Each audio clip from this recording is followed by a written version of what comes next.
Hello everyone, నమస్తే. ఎలా ఉన్నారు? అందరూ బాగున్నారా? నేను కూడా బాగున్నానండి. అసలు టాపిక్ ఏంటంటే మా అమ్మ కథ.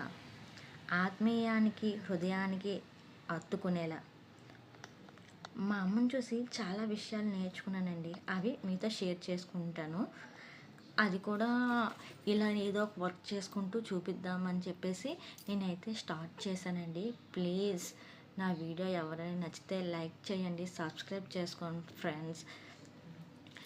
ఇక కథలోకి వచ్చేస్తాం. ఇది నిజంగా మా అమ్మ లైఫ్లో జరిగిందండి. నేను మా అమ్మని చూసి చాలా నేర్చుకున్నాను. అదనేది మీకైతే చెప్తానండి. మా అమ్మకి మేమిద్దరు పిల్లలమండి, నేను మా అన్నయ్య. మా చిన్నతనంలోనే మా నాన్నగారు అయితే చాలా బాగా డ్రింక్ చేసేవారండి. అందువల్ల మా అమ్మేమో నన్ను మా అన్నయ్యని కూడా మా అమ్మమ్మ వాళ్ళ ఇంటికి తీసుకొని వచ్చేసిందండి. సో మేమైతే మా అమ్మమ్మ వాళ్ళ ఇంట్లోనే పెరిగామండి. మా నాన్నేమో మా నాన్నమ్మ గారి దగ్గర ఉండేవారండి. అలాంటి పరిస్థితుల్లో కూడా మా అమ్మ ఎప్పుడు మమ్మల్ని వదిలేదండి. అదేనంటేనండి అమ్మ ప్రేమ అంటే ఏంటో. నాకు మా అమ్మ విషయాలు చాలా విషయాలు చూసి నేను చాలా నేర్చుకున్నానండి. ఎంతో బాధ్యతగా తను తినలేక కూడా మమ్మల్ని కష్టపడి పెంచింది. అమ్మ రుణం ఎప్పుడూ తీర్చుకోలేము అసలు. ఈ లైఫ్లో మనకంటూ స్వార్థం లేని ప్రేమ అంటే దొరికిందంటే అది మన అమ్మదే. నేను వాయిస్ ఓవర్ ఇస్తుంటే నాకు ఏడుపు వచ్చేస్తుంది. సో నేను కంట్రోల్ చేసుకొని మాట్లాడతాను. సో మా ఇద్దరు మావయ్యలు కూడా మమ్మల్ని చదివించారండి. అంటే ఫైనాన్షియల్గా మా అమ్మకి సపోర్ట్ చేసేవారు. మా డాడీ ఇచ్చేవారండి. కాకపోతే నెలకు ఒకసారి వచ్చి ఒక 2,000, ఒక 3,000, ఒక 5,000 అలా ఇచ్చేవాళ్ళు. తను ఫస్ట్లో బాగానే ఉండేవారంట, కానీ ఎందుకు అలాగా ఒకసారి సడన్గా చేంజ్ అయిపోయినా కూడా మా అమ్మకు తెలియలేదు. ఆ టైంలో చాలా ఫైనాన్షియల్గా మా అమ్మ చాలా అనుభవించింది. అయితే మా అమ్మ ఎప్పుడు ఒకటేంటంటే దేవుని బాగా నమ్ముకునేది. ఎక్కువ మా ఇంటి పక్కన ఒక రామాలయం ఉండేది. ఆ రామాలయంలో దానికి పూజారి ఎవరు గట్ట ఉండేవాళ్ళు కాదనమాట. అప్పుడు ఎవరికో మా పద్మశాలికి ఎవరికో ఒకరికి ఆ టెంపుల్ దగ్గర మామూలుగా ఉండేదట ఆ టెంపుల్. కానీ ఒకరి కళ్ళలోకి వచ్చి చెప్పారట, ఈ పలానా సముద్రం దగ్గర నేను ఒక నది దగ్గర ఒక చెరువులోనో నేను చెట్టే కొట్టుకొచ్చాను, మీరు వచ్చి తీసుకొని వచ్చి ఇక్కడ పెట్టండి, నాకు పూజలు చేయండి అని చెప్పారటండి.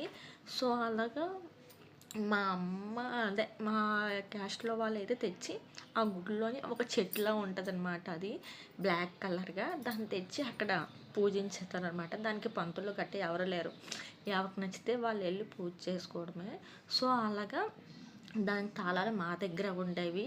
మా అమ్మ మాత్రం ప్రతిరోజు వెళ్ళి ఆ గుడిని నీట్గా తుడిచి అక్కడ అయితే దీపం అయితే పెట్టేదండి. అక్కడ ఆ చెట్టు దగ్గర దీపాలన్నీ పెట్టేవాళ్ళు అనమాట. ఎవరైనా అకేషన్స్ ఏమైనా వచ్చినా కూడా ఎవరైనా వెళ్తూ వస్తూ ఉండేవారు. ఆ కీస్ కోసం మా దగ్గరగా వచ్చేవారు. మా అమ్మ పూజలు అంటే ఎలా చేసేదంటే కొబ్బరికాయ పెట్టాలి, అట్టుపళ్ళు పెట్టాలి, అలా అయితేనే దేవుడిని దేవుడికి మొక్కినట్టు అనే కాకుండా నార్మల్గా అక్కడ గుడిలోని పెట్టేవారన్నమాట. ఒక చిన్న ప్రసాదం డబ్బాలు, అగరత్తులు, సాంబ్రాణి కడ్డీలు అలాంటివన్నీ ఓ పక్కన పెట్టేవారన్నమాట. మాకు చాలా లేని పరిస్థితి కాబట్టి మా అమ్మ దేవుడికి దీపం ఉండాలి అనే ఉద్దేశంతో వెళ్ళి అక్కడ ఒక ప్రమిదిలో దీపాలు పెట్టేసి అక్కడ ఉన్న ప్రసాదాలతోటే పట్టుకొని వెళ్ళి పెట్టేదండి. అలాగని మా మా అమ్మ డబ్బులు ఖర్చు పెట్టి చేయలేదండి. అక్కడ ఉన్న వాటితోటే పెట్టేది.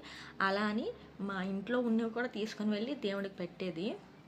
అలా పెట్టి పూజలు చేస్తే చుట్టుపక్కల వాళ్ళు ఉంటారు కదా, అంటే ఏం చేసినా ఓర్వలేని వాళ్ళు ఏం చేశారంటే, మా అమ్మ ఏంటి పట్టుకొని వెళ్ళదు, ఏంటి చేయదు, ఇలా పూజలు చేసేస్తుంది ఏంటి, పైగా రాముణ్ణి మొక్కితే ఎప్పుడు కష్టాలే, అందుకే దీనికి ఇలా కష్టాలు వచ్చాయి అని చెప్పేసి ఏలాకోలంగా చేసేవారు. కానీ మా అమ్మ ఎప్పుడు ఎవరిని ఏం పట్టించుకునేది కాదు. అలాగే వయసుకు వచ్చిన పిల్ల ఉంది, ఆ అమ్మాయి పీరియడ్స్ అయినా సరే తిరిగేస్తుంది ఇంట్లోని, అలానే ఈవిడ పూజకి వెళ్ళిపోతుంది అని అనేవారండి. కానీ మా అమ్మ ఎప్పుడు ఆ వేటి పట్టించుకోలేదండి. నేను పీరియడ్స్ అయినా సరే మా అమ్మ నాకు ఎప్పుడు నువ్వు అది ముట్టుకోవద్దు ఇది ముట్టుకోవద్దు అని ఏది చెప్పలేదండి. తను లేచి స్నానం చేసి దేవుడి దగ్గర దీపం పెట్టేసి అలా వెళ్ళిపోయి పూజలు చేసుకునేది. బహుశా తను చేసిన పూజలేమో ఇప్పుడు ఫలించే అనిపిస్తూ ఉంటుంది నాకైతే. తను చాలా కష్టపడ్డది. తను చావు బతుకుల వరకు వెళ్ళొచ్చి ఏడుపు వచ్చేస్తుంది అమ్మ గురించి చెప్తుంటే. కానీ నన్ను మా అన్నని బాగా చదివించింది. నాకు అసలు ఏడుపు ఆగట్లేదు తన గురించి చెప్పేటప్పుడు. అంతేనండి, దేవుడికి మనం ఏదో చేసేయాలని కాదండి, మీ మంచి మనసుతోటి ఒక చిన్న దీపం వెలిగించి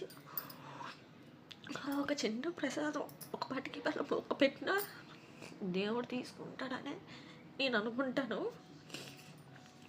అంతేనండి. ఇప్పుడు ఏదో హంగామా చేసి ఉండొచ్చండి, కలిగిన వాళ్ళు ఏదైనా పెట్టుకోవచ్చు. కానీ నేనైతే ఒకటే నమ్ముతాను, దేవుడు అనేవాడు నువ్వు ఎన్ని పెట్టినా తీసుకోడండి. నీ మంచి మనసుతోటి ఒక చిన్న పటికి బెల్లం పెట్టి ఒక ఒత్తు వెలిగించినా సరే దేవుడు అందుకుంటాడని నేను తెలుసుకున్న విషయం ఇది. అలా మా అమ్మని చాలా ఎలా కాలం గట్ట అన్నీ చేసేవారండి. కానీ మా అన్నయ్య అయితే కష్టపడి చదివి మా అమ్మకైతే ఒక మంచి సపోర్ట్గా ఉన్నాడండి. మా అమ్మ మా తాతయ్య అమ్మమ్మ వాళ్ళ దగ్గర ఉంటారని చెప్పాను కదండి. అయితే మాది అప్పట్లో కమ్మలిల్లు అంటే పూరిల్లు అలా ఉండేది కదా. ఆ ఇల్లు అయితే కాలిపోయింది. కాలిపోతే మేము మా మావయ్య వాళ్ళు సగం కట్టుకున్న అంటే స్లాబ్ సరిగ్గా వేసి ఇంకా కన్స్ట్రక్షన్ లేని ఇంట్లోనైతే వాళ్ళు ఉండేవారు కాదు. సో మేమైతే ఆ ఇంటికి వెళ్ళిపోయి అందులోనే ఉండేవాళ్ళము. వాళ్ళేమో మేము వెళ్ళిన తర్వాత ఒక 2-3 సంవత్సరాలు బాగానే ఉన్నాం. వాళ్ళు ఏమన్నారంటే ఖాళీ చేసేయండి, మేము దాన్ని రిమోల్డింగ్ చేసి మేము వచ్చేస్తాము అంటే మేము వేరే హౌస్కి అయితే షిఫ్ట్ అయిపోయాము అనమాట. అది చాలా చిన్న ఇల్లు, ఒక చిన్న గుమ్ము, ఒక చిన్న గది, అది చిన్న కిచెన్ ఉండేదండి. అందులో ఉండేవాళ్ళం. మరి ఏమైందో ఏమో తెలియదు కానీ సడన్గా మా నాన్న దగ్గర నుంచి కాల్ వచ్చింది, తనకి పెరాలసిస్ స్ట్రోక్ అనేది వచ్చిందని. సో తనైతే అలాగే మా అమ్మ మా అన్నయ్య రాజమండ్రిలో ఉండేవాడు మా నాన్నమ్మ కాల్ చేసి ఇలాగ దీనికి కాల్ రావట్లేదు రండి అని చెప్తే ఫోన్ చేస్తే మా అమ్మ వెళ్ళి మా అన్నయ్య వెళ్ళి తీసుకొని వచ్చేవాళ్ళండి. అది బాగా చేస్తుంటే మా అమ్మ వాళ్ళ అమ్మ అంటే మా అమ్మమ్మ ఎవరికైనా ఇప్పుడు కూతురు అంటే ప్రేమ ఉంటుంది కదా, అలాగా కూతురు మీద ప్రేమ అనేది ఎంత పెంచేసుకుంటుంది తెలుసంటే సొంత మేనల్లుడికే ఇచ్చింది. తను భర్త చనిపోతే తను ఎలా బతుకుతుంది ఏంటి అని చెప్పి ఆలోచనలో పడిపోయి తను బీవీ మాటలు అయితే వేసుకునేది కాదండి. ఒక పక్క మా నాన్నకి పెరాలసిస్ స్ట్రోక్ వచ్చింది. అవి ఆలోచించుకొని ఈ రాగాలు పెట్టుకుని ఏడ్చుకుని అవన్నీ మనసులో పెట్టుకొని మా అమ్మమ్మకు కూడా స్ట్రోక్ వస్తుందండి. కాలేజ్ లాగేసింది. సో ఇలాగ ఇద్దరిని చూసుకునేది. మా నాన్న కొంచెం లేచి నడిచేవాడు కొంచెం, మా అమ్మమ్మ అయితే అలా మంచం మీద ఉండేది. అలాగా మేము మా కాలిపోయిన ఇంట్లోని మన జగనన్న ఇట్లు కట్టుకోవడానికి లోను కట్టేస్తే ఆ లోన్లోనైతే మేమైతే ఒక చిన్న హౌస్ అయితే కట్టుకున్నామండి. హౌస్లోకి మా నాన్న మా అమ్మని మా తాతయ్య నేను మా అన్నయ్య మా అమ్మ ఉండేవాళ్ళము. అప్పుడు మోటార్ గట్ట వేయట్లే, అది కట్టుకోవడమే ఎక్కువ. దానికి ఇంకా మోటార్ గట్ట వేయించాలంటే డబ్బులు సరిపోవని చెప్పి వేయించుకోలేదు. అలాగా మా లైఫ్ మొత్తం అలా అవుతూ ఉంటే టైంలోని మా అమ్మమ్మ గారు చనిపోయారండి. మా అమ్మ అన్నీ చేసేదండి. తను బాత్రూమ్కి వెళ్ళినా సరే అన్నీ చేసేది. మా అన్నీ అయితే వాడికి ఇప్పటికీ చేతులు పెట్టి దండం పెట్టాలనిపిస్తూ ఉంటుంది. ఎంత సేవ చేశాడంటే స్నానానికి మా అమ్మమ్మని తీసుకుని వెళ్ళి స్నానం చేయించేవాడండి. అంటే కూర్చోబెడితే మా అమ్మమ్మకి స్నానం చేయించేవాళ్ళము. వాడు అన్నీ చూశాడు, ఇల్లు కట్టడానికి కష్టపడ్డాడు, అన్నీ చేశాడు. అంటే మా అమ్మ మమ్మల్ని అలా పెంచింది. కానీ దేవుడు అనేవాడు ఉంటాడండి. అదంతా మా నాన్నగారు కూడా చనిపోయారు. చనిపోయాక అందరూ అన్నారు మొగుడిని సరిగ్గా పట్టించుకోలేదు, ఏంటి చేయలేదని. డబ్బులుంటే ఎవరైనా ఏంటనే చెయ్యగలం, డబ్బులు లేని మన చేతుల్లో మనకి ఏంటి లేదు, ఉన్నంతలోనే చూసేది. ఈ రోజుల్లోని టాయిలెట్ గట్ట పోసేస్తే ఎలా ఉంటుందో తెలుసు కదా. అలానే అయినా మా అమ్మ చేసిందండి. తర్వాత మా నాన్నగారు చనిపోయారు. మా నాన్నగారు చనిపోయిన తర్వాత మా అన్నయ్యకి గవర్నమెంట్ జాబ్ అనేది వచ్చిందండి. అంతకుముందు మా అన్నయ్య కాలేజీలోని ఫ్యాకల్టీగా చేసేవాడు. ఆ డబ్బులు తెస్తే మా అమ్మ అలా కూడబెట్టేదండి. మా నాన్నగారైతే అప్పట్లో ఎప్పుడో ఒక చిన్న ల్యాండ్ కొన్నారంట. ఆ ల్యాండ్ కొన్న డబ్బులు అమ్మితే 1,00,000 ఎంతో వచ్చేవి. అవి మా అన్నయ్య, మా అమ్మ ఎళ్లి నా పేరు మీద ఫిక్స్డ్ డిపాజిట్ చేశారండి. అలా మా అమ్మ అలా అని మా అమ్మ మమ్మల్ని ఎప్పుడు కూడా నార్మల్‌గా అనే దాంట్లోనైతే ఎప్పుడు స్కూల్‌లో అన్ని ప్రైవేట్ స్కూల్‌లోనే జాయిన్ చేసిందండి. మా అన్నయ్య బాగా చదివేవాడు కాబట్టి వాడికైతే ఫ్రీ అండి. నెక్స్ట్ ఏం జరిగింది ఏటనేది నెక్స్ట్ పార్ట్‌లో అయితే మీ అందరికీ చెప్తానండి. ఈ వీడియో చూస్తున్నాను వాళ్ళందరూ కూడా ప్లీజ్ సబ్స్క్రైబ్ చేయండి, లైక్ చేయండి. థ్యాంక్ యూ ఫర్ వాచింగ్ అండి. ఇలాంటి మంచి వీడియోస్ మళ్ళీ నెక్స్ట్ పార్ట్ ఏంటనేది మీకైతే చెప్తానండి.